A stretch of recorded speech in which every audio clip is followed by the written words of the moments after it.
Minsan may mga bayaning hindi natin inaasahan. Mga bayaning hindi nagsasalita, walang pangalan, at madalas hindi natin napapansin. Ang kwento natin ngayon ay tungkol sa isa sa kanila. Isang kwentong magpapatunay na ang kabayanihan ay hindi nasusukat sa laki, sa lakas, o sa kung sino ka. Ito ay nasusukat sa laki ng puso. Sa ilalim ng isang lumang tulay, may isang asong palaging nakikita ng mga dumadaan tuwing madaling araw.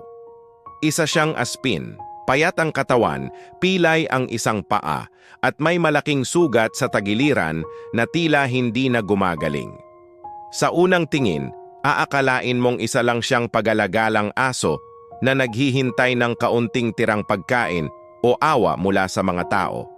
Para sa marami, bahagi na lang siya ng tanawin, isang anino sa gilid ng kanilang abalang buhay. Ngunit lingid sa kaalaman ng lahat, ang asong ito ay may dalang kwento ng pambihirang katapangan. Isang araw bumuhos ang malakas na ulan.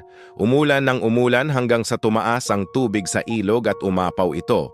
Ang dating payapang ilog ay naging isang rumaragasang halimaw, handang lamunin ang sinumang magkamaling mapalapit. Sa gitna ng kaguluhan, isang sigaw ang umalingaw-ngaw.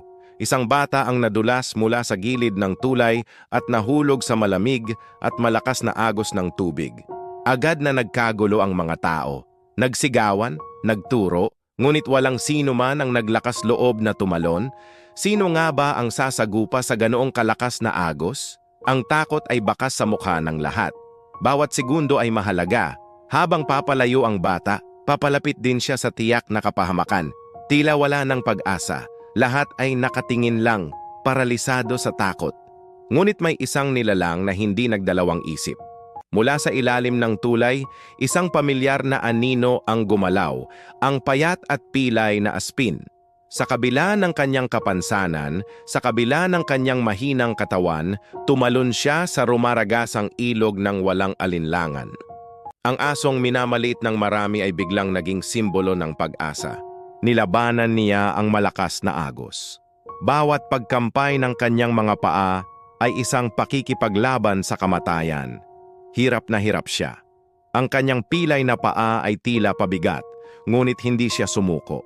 Paulit-ulit siyang lumubog at lumitaw, ngunit ang kanyang mga mata ay nakatuon lamang sa iisang bagay, ang batang unti-unti nang nawawalan ng lakas. Sa wakas na abutan niya ang bata, maingat niyang kinagat ang damit nito at buong lakas na hinila pabalik sa pampang. Ang bawat paghila ay parang isang walang hanggang pagsubok.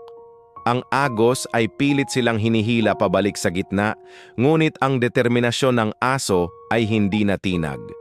Sa tulong ng ilang mga taong sa wakas, ay nagkalakas ng loob na iahon nila ang bata mula sa tubig.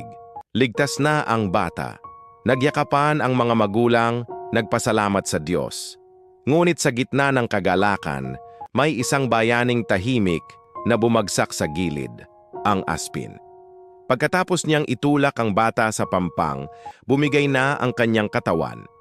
Humiga siya sa putikan, humihingal, at wala ng lakas kahit para itaas ang kanyang ulo.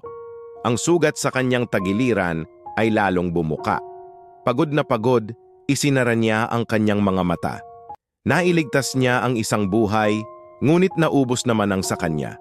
Kinabukasan, natagpuan na lamang ang kanyang walang buhay na katawan sa dati niyang pwesto sa ilalim ng tulay.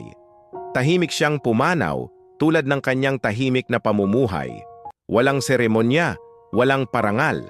Tanging ang mga taong nakasaksi sa kanyang kabayanihan ang nakakaalam ng kanyang sakripisyo. Lumipas ang maraming taon. Ang batang kanyang iniligtas ay lumaki at naging isang matagumpay na doktor. Isang doktor na kilala hindi lang sa kanyang galing, kundi sa kanyang ginintuang puso. Palagi siyang tumutulong sa mga mahihirap, sa mga walang kakayahang magbayad. At sa tuwing may magtatanong kung bakit ganito ang kanyang kabutihan, iisa lang ang kanyang sagot. Ngumiti siya at sasabihin, "Nung bata ako, muntik na akong mamatay. Isang pilay na aso ang nagligtas sa akin. Inialay niya ang buhay niya para sa isang tulad ko na hindi man lang niya kilala. Kaya ngayon, sinusubukan ko lang tularan ang kabutihang ipinakita niya Isang kabutihang kailanman ay hindi niya hiningan ng kapalit. Ang kwento ng aso sa tabi ng tulay ay isang paalala.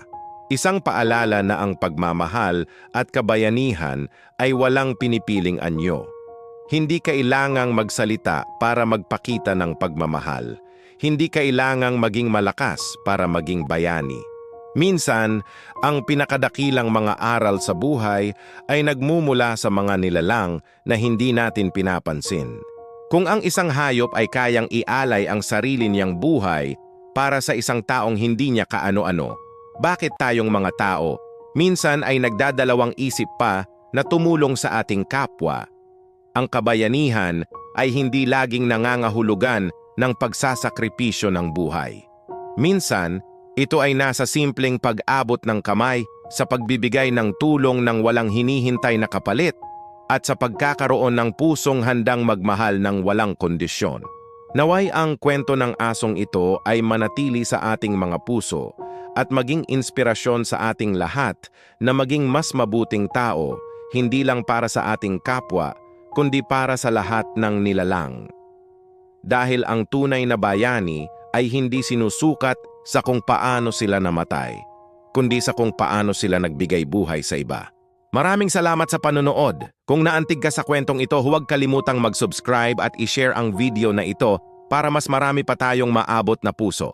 Hanggang sa muli.